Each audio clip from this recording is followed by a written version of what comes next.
Assalamualaikum warahmatullahi wabarakatuh dan selamat sejahtera. Hari ini kita akan masuk bab 6 dalam subjek fizik kita, iaitu berkenaan tentang work, energy and power. Firstly, kita akan tengok objektif kita untuk bab ni.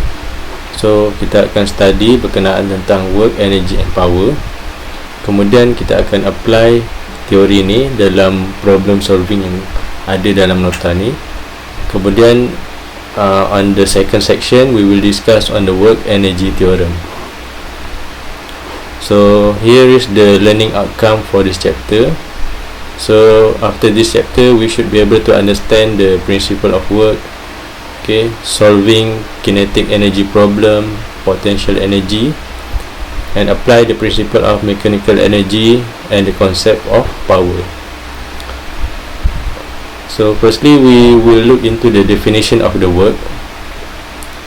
So the work is basically an energy transfer that occurs when a force acts on an object that moves.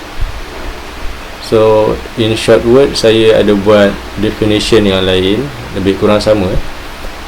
Definition of work is an energy transfer that occur when a force acts on an object. Bila ada force push satu objek that cause it to move. Bila objek tu bergerak baru ada work. So kalau kita ada force, kita apply satu force dekat objek, tapi objek tu tak bergerak. So bila tak ada force, bila tak ada direction, so force darab kosong direction, kita akan dapat zero work. So the SI unit for work, unit untuk work ni adalah joule. Dia adalah sejenis tenaga. Kemudian kita boleh express sama ada kita gunakan perkataan penuh joule ataupun kita tulis simbol J.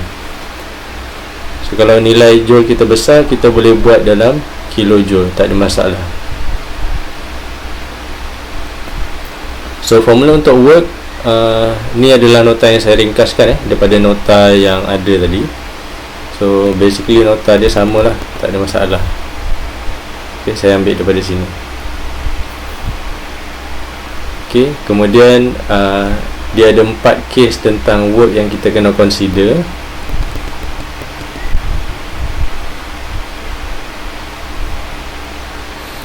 Kemudian kita tengok rumus dia kat sini.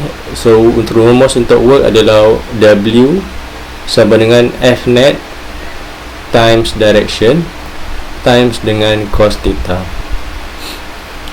So basically kalau rumus yang original, kita ada work sama dengan F time D.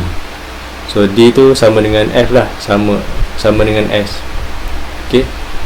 Ini perbezaan antara buku je. So dari segi application sama. Dia still adalah direction. So cos theta ni adalah tambahan, sebab kita tahu kadang-kadang force ni dia datang, dia ada angle dia. So dalam rumus yang ada dalam nota ni, dia bagi terus cos theta. Nanti kita akan tengok case berkaitan dengan angle. So untuk selesaikan problem berkenaan work, kita boleh pilih dua cara. Yang pertama, kita calculate terus kita punya net work. Kita ada satu objek, kemudian kita ada force dengan direction dia. So kalau force dia ada dua, contohnya kan, so kita kira force pertama darab dengan direction pertama, kita dapat work pertama. Kemudian katalah satu lagi work, iaitu force darab direction dia dapat negatif. So kita selesaikan terus net work yang ada untuk masalah tu. Kemudian cara kedua, kita boleh selesaikan net force dulu. Katalah direction dia sama, kita ada dua force, satu 10 Newton, satu lagi negatif 5 Newton. So direction dia sama kan, contohnya. So kita boleh buat net force dulu, 10 tolak 5 Newton. Bila dah dapat net force, baru kita darab dengan kita punya direction. So kita akan dapat jawapan yang sama. So kita tengok 4 case berkenaan work. Yang pertama, dia punya displacement dia is the same direction with the force. So in this case, the force is moving to the right and the direction is moving to the same direction, which is to the right. So if we have no angle like this, the force basically on the horizontal direction. So kita akan ambil theta dia sama dengan kosong. So dalam kes ni, bila theta dia sama dengan kosong, cos theta sama dengan 1. So bila theta cos theta ni sama dengan 1, so dia tinggal force darab S. Okay, kes kedua, dia punya displacement adalah opposite direction with the force. For example, macam friction, dia punya displacement dia ke belakang. So kat sini dia punya S ni sepatutnya sama dengan direction dengan force, tapi bila dia ke belakang, kita akan assume dia pergi belakang ni 180 degree. So bila kita punya angle 180, kita buat cos 180, kita akan dapat negatif 1. So bila negatif 1, kita darab dengan F dan S, so kita akan dapat work sama dengan negatif F darab S. Contoh ketiga, force is perpendicular to the displacement. So dalam kes ni kita nampak force dia dekat vertical direction. Okay, sini adalah 90 degree.